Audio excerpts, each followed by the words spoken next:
Peter Joe podcast. Today is going to be a little different. I'm doing my first true crime case.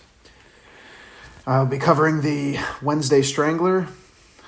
It was a case from that happened in Japan. Just going to give a little warning to start this episode, though. This is a different take from my normal episodes. It has a dark tone. It's about a serial killer, so if you're not comfortable with these things, if you don't like hearing about true crime cases or a murder or serial killers, then you have time to not listen anymore. But for the people that like true crime and like to hear these cases, thank you for joining. Thank you for staying. So the reason I got into podcasting was I've always found interest in true crime cases. So when I started listening to podcasts, I discovered still my favorite channel to this day of true crime, which is The Last Podcast on the Left. I've listened to at least 100 of these guys' episodes in a few years. And to me, they do it the best. They add comedy to a dark situation, kind of keeps it light. They don't really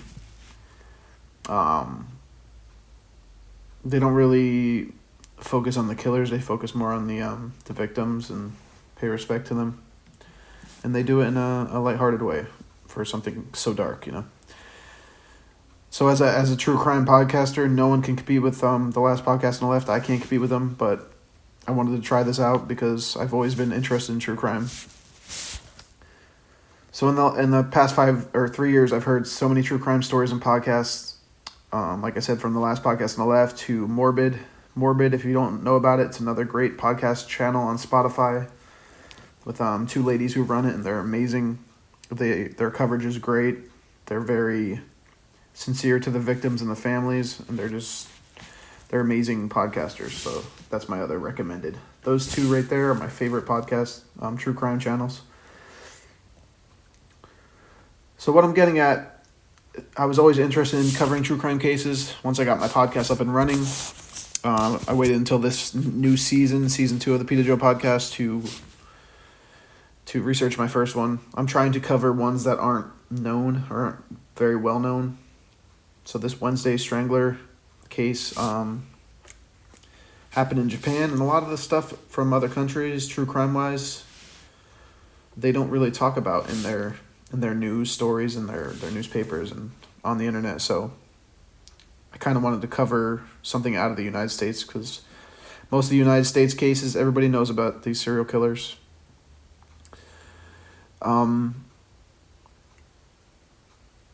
One of the reasons also that I didn't do true crime yet, because like I said, I spent so many years listening to it that I always felt in a dark place when I listened to it. Like, it was hard to be happy after listening to them, obviously. I'm sure most people feel that way. And I just felt like I was in a dark place listening to a lot of true crime cases. Because we all know covering death is sad. I mean, it's not good for mental health. And nowadays, I just want to remain an optimistic, forward-thinking person. I want to be a person who focuses on joy and happiness and laughter. But the other part of me knows that these cases need to be talked about. So what my plan is, was to do a few cases this season. 3, 4, maybe 5. I don't know if I'm going to go through with that because I felt really down covering this. Maybe it was just the case in general.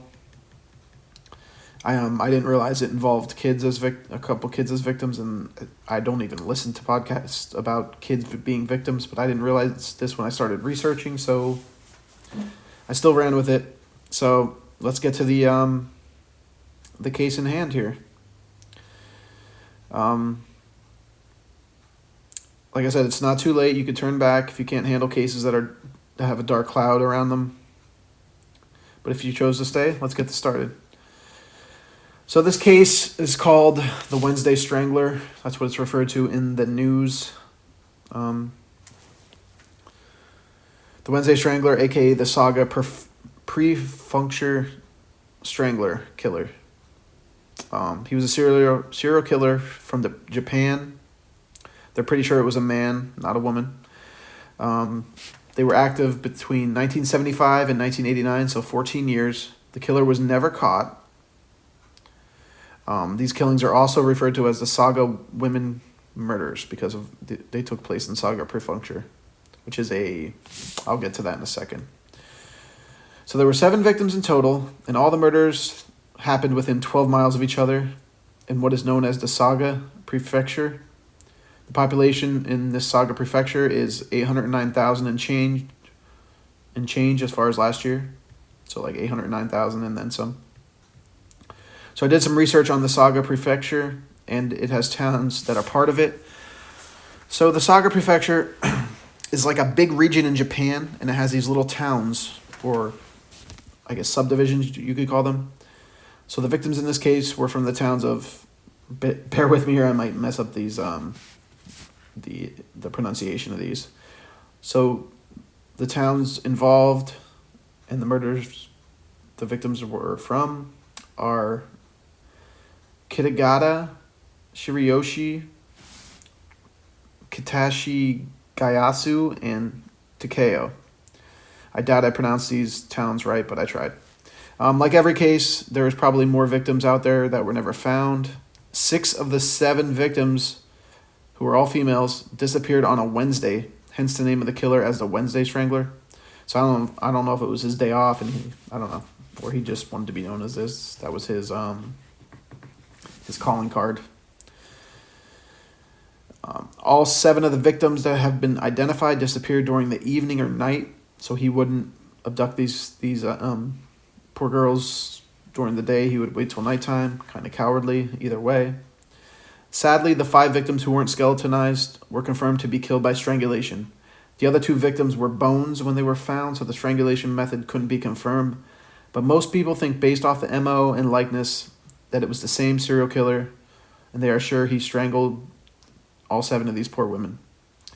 If I were to compare this case to other famous cases, I would probably go with the Jack the Ripper case because, as we all know, we're all very well aware that Jack the Ripper was never caught. He only targeted women. But it's different too because I think, if I recall, Jack the Ripper only targeted ladies of the night. I know this case isn't as brutal as the gore of the Jack the Ripper case, but it's a lot alike. So that's my comparison, I guess, if you want to compare it to another true crime case. I find it terrifying that the killer could still be out there, or, I mean, he might be dead now, but he was still out there after 1989 because he was never convicted or found. All right, so let's go through this from the beginning. An early gloomy morning in 1980, a 12-year-old girl named Y was discovered in a septic tank of an elementary school toilet. She was last seen in 1975 on a Wednesday when she was taken from her home while being there home alone. This honestly tears me apart as a parent. I hate reading or watching cases that involve kids. This was the first victim in a reign of murder that would last over a decade. It's 14 years to be exact. The modus operandi was the same for all the victims, strangulation, but the ages of the 7 victims were all over the place. Some were very young, unfortunately, sadly, and some of them were past their 30s or 40s. One of them was in their 50s. So that was the first victim, a 12-year-old girl named Y. The next unfortunate victim was last seen on a Saturday, April 12th, 1980, and she wasn't discovered until June of the same year. She was 20 years old. She had hardly lived her life, just like victim 1. She was also found in a septic tank, which is kind of interesting. That his first 2 victims he put in septic tanks. She was the only victim of the 7 girls to be killed on a day that wasn't a Wednesday. To me, this is the most interesting of the victims because how did this man take a 5-year hiatus from the first victim to this one? Was he possibly in jail for another crime? Did he panic? Was he in fear of being caught after the first murder, so he hid out for 5 years until he struck again? Maybe he thought it would be a one-time crime to get it out of his system. I have no clue. I find the 5-year difference very worrying because maybe he had other victims, they just never found them. I don't know. Maybe he just, like I said, maybe he didn't stop. Maybe he just hid the bodies well. I don't know. It's terrifying to think about. Like, I'm getting chills right now thinking about it. But yeah, from what the detectives gather, he took a 5-year break until this attack. So that was victim number 2. She was 20 years old. Victim number 3 ended up happening a year and a half later. This victim was 27 years old, so he's going up in age for some reason. I don't know. I don't know if that even mattered to him when he picked his victims. He probably just picked the closest and the easiest victims, I guess. I don't know. He's a scumbag. Who knows? So this 27-year-old girl she disappeared on October 7th, 1981. So a year after the last one. She was strangled in a vacant lot in the town of Nakabara. Her body was found 2 weeks after her disappearance. It was by this time investigators knew they had a serial killer on the loose. He would end up going after one more younger victim before the ages went up. And I personally think he started targeting the last 3 because they were much older than the first 4 victims. I would say as a sort of way to get them off his trail and to have them believe that he was done and someone else was doing these crimes. But that's just me speculating. It's just me wearing my detective hat. So the 4th victim was an 11-year-old girl who was strangled on her walk home from school, February 17th, 1982. I'm getting emotional again reading this. It was very hard to research this, knowing that they were young. I can promise you this is going to be the last case if I do cover more true crime that involves people under the age of 18, because I don't know, I can't handle it. Being a father of 3, I can't. I fucking hate this shit when it involves kids like this. So after his 4th victim, the killer took another 5-year hiatus. So first victim took a 5-year hiatus. Then he had 3 more victims within 2 years. And then he takes another 5-year hiatus for his last 3 victims. Once again, he could possibly be locked up for a small-time crime. So he couldn't feed his murderous urge. Or maybe he stopped to keep the trail cold. I don't know.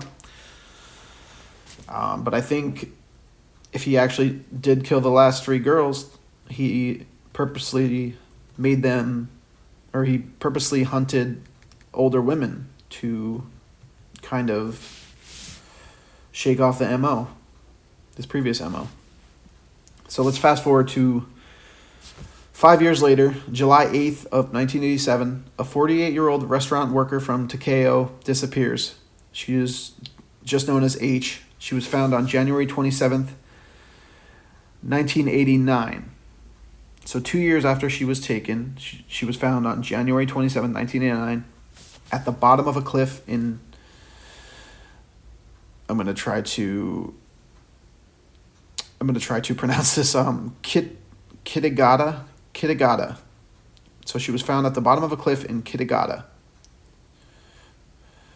She was the first victim of the 3 that ended this spree, and the 3 murders were known as the Kitagata incident.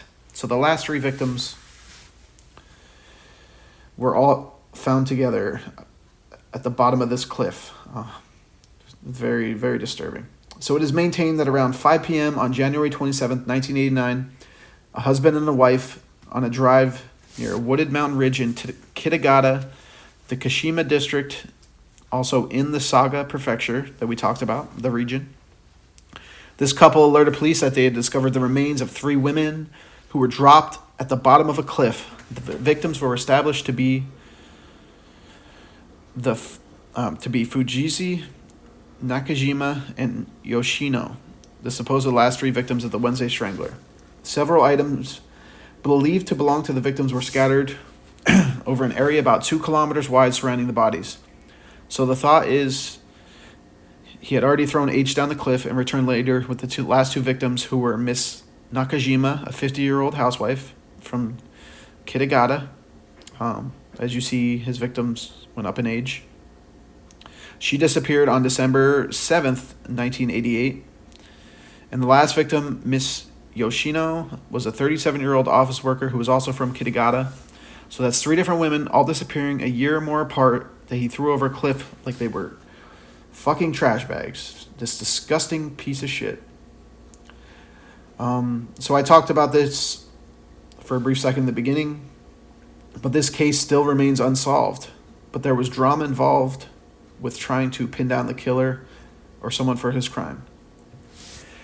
So I'll get to that right now. In November of the discovery year of these last 3 bodies, 1989, a 26-year-old man in prison on unrelated charges made a written confession to the crimes during a general inquiry, but quickly disavowed it, meaning he changed his mind. On June 11th, 2002, Saga Prefectural Police charged a man already serving time in Kagoshima prison. It's not clear whether or not this is the same man as the one who confessed. I assume not, due to the time gap. With Yoshino's murder, charges for the killings of Fujisi and Nakajima came on July 2nd and July 9th, respectively. The indictment was handed down on July 7th, just 6 hours before the statute of limitations for the killing of Yoshino would have come into effect. The trial opened on October 22nd of the same year, 2002, with prosecutors seeking the death penalty. However, on April 10th, 2005, the trial concluded with a not guilty verdict. Due to the scarcity of evidence against the defendant and a lack of evidentiary value of his written confession, which the police were admitted to have guided him in writing, so they kind of forced him to confess to something he actually didn't do. I don't know if he wanted the notoriety at first. Who knows? So yeah, they let him go. They took him back out after he was charged because he didn't actually do it. There was no evidence against him. So after learning about this case, I have to put my detective hat on here for a moment and ask several questions that I've been wondering about. Number 1, was all 7 victims the work of the same serial killer? I'm personally not sure, because strangulation is a very common means of murder. So who knows? It could have been him with somebody else. It could have been 3 people. But the officers all seem to think that it was one man only.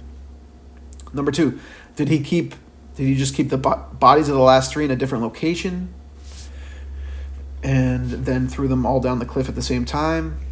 I really don't believe he did this, because of, you would think there would be, unless he kept them in a freezer or something, there would be lots of wear and tear on the bodies. So I think he just did it separately each time he found a spot. He wasn't caught, so he kept going back to it for the last 3. And my number 3 question, like I said, did he make 3 different trips? So yeah, I think he did. We may never get the answers, but I can tell you this. This case is truly sad. It's disturbing. It was very taxing to research and write about. I feel truly sad for the victims and their families. Like, the fact that they didn't get any answers, and the first 4 victims were so young, like that kills me. That tears me apart. So I hope justice eventually is. I hope justice happens one day for these families, but it's not looking that way, unfortunately. It's just sad that 7 beautiful souls were lost. From what everybody has said in articles, they were really good humans, and they didn't deserve the kind of ending and fate they had. It's a goddamn shame they never could bring down the piece of shit killer. I mean, somebody this evil could get away with it is just crazy. And that's what makes us sad. He just disposed of them as if they didn't matter, like they were just pieces of garbage, Like, it's terrible. Yeah, so I'm sure all of you agree. We hope this guy fucking rots in hell. amongst the evilest of souls. I mean, he truly belongs in hell. So yeah, like I said, it's the end of this case. I don't know if I'm going to cover more true crime because this was really put me in a dark place. Brings back my depression when I cover a case like this. But like I said, I feel like the one good thing about true crime is you could help solve cases. You know, it's good for that. It's good for learning who these serial killers attack, so you could avoid them. Always stay in packs, especially if you're a woman. Stay in packs with your friends. Always have mace. Always have a whistle, something to alert people. Always lock your doors. I don't care where you live. Always lock your doors. Double lock your doors. Get a chain lock. Get an alarm system. Especially nowadays, there's so much good alarm technology and defense technology. So stay safe, you know. So I think that's it. Thank you for listening to this case today. I tried to keep this episode the least gruesome as I could, out of respect for the victims and their families. So yeah, like always, stay positive, stay hopeful, stay positively hopeful. Until next time, sayonara.